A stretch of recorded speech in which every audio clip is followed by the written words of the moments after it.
Today I'm going to show you how to make old-fashioned butterscotch fudge completely from scratch. Let's get started. Down below in the description box you'll find a list of the ingredients and their amounts. So I have a nice pot here, and what we're going to do is we're going to add all but 2 of the ingredients. 1 cup of brown sugar. It can be light or dark brown sugar. I'm just going to push this down a little bit. A 1/2 cup of white granulated sugar. A 1/2 cup of evaporated milk. And I want to point out that this is a smaller batch recipe, so if you need more fudge, then just double the recipe. A pinch of salt, close to about 1/8 of a teaspoon of salt. And then about 1 tablespoon of molasses.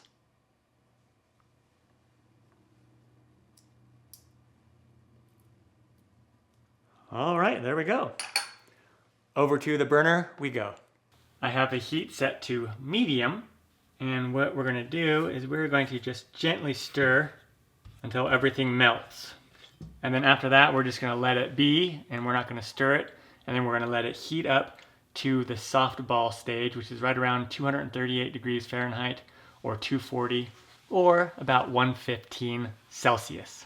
I also have a little brush here, and what I'm going to do is get a little bit of water, and if necessary there might be sugar crystals that develop on the sides, and then if that happens I'm just going to brush those down because those crystals could make the fudge kind of grainy. And it is important to use some sort of thermometer, like an actual candy thermometer, or I use this instant read meat thermometer, which works really well. It's not really a candy thermometer, but it works great.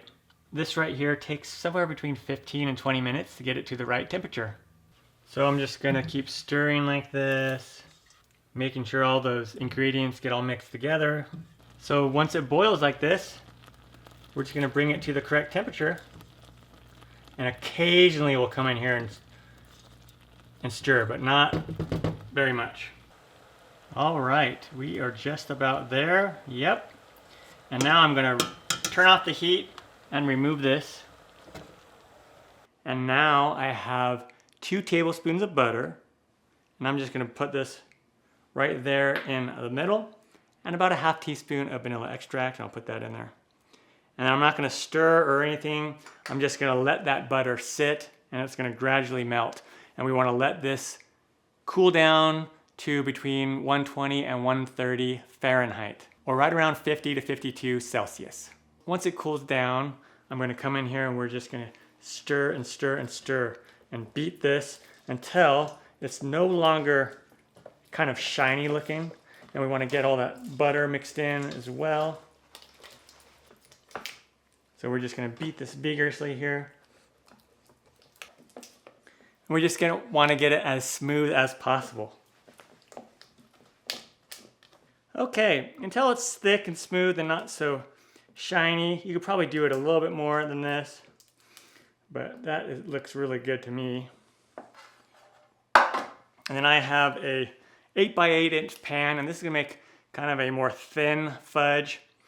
And if you want it thicker, just double the recipe or use a smaller pan. And I just lined it with parchment paper just so it's easier to get the fudge out and cut it. And then to clean up your pot, just use really hot soapy water and just let it sit for a while, and it'll dissolve and it'll be easy to clean. Now you can let it sit at room temperature, or you can let it cool quicker in the refrigerator until it sets. And once it has chilled, we can slice it into cubes or squares, and then just grab your parchment paper, take it out. Now the parchment, it might stick to the parchment paper, and if it's sticking, most likely your fudge is not set completely or it's not cold enough. So you might just need to chill it longer, or maybe put it in the freezer for 15 minutes or so, and that'll help it. Okay? And then you can see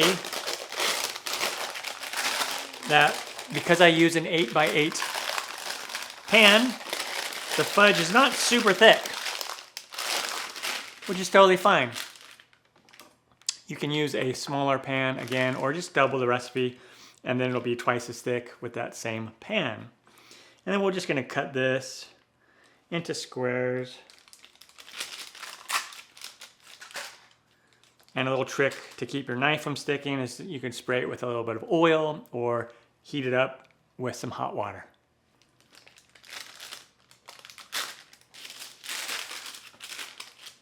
There you go. That's how you make homemade butterscotch fudge completely from scratch. Super easy to do. If I can do it, you can do it. I'm Matt Taylor. This has been another episode of In the Kitchen with Matt. Thank you for joining me. As always, if you have any questions, comments, or requests, put them down below and I'll get back to you as soon as I can. Thumbs up, down in the corner, press it. Don't forget to subscribe to my channel and check out my other videos. Take care. Time for me to dive into this. Oh yeah. Grab this piece right here. So soft and creamy.